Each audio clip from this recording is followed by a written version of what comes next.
Lagyan na ng nuts ng konti. And ito naman, lagyan na pipindili. Ito naman, gagawin natin yung pancake.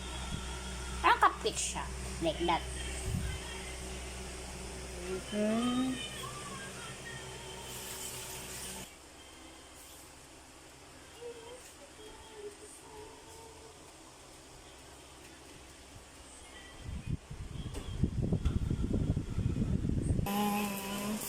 Bilog na bilog ang cupcake, and this is the bread of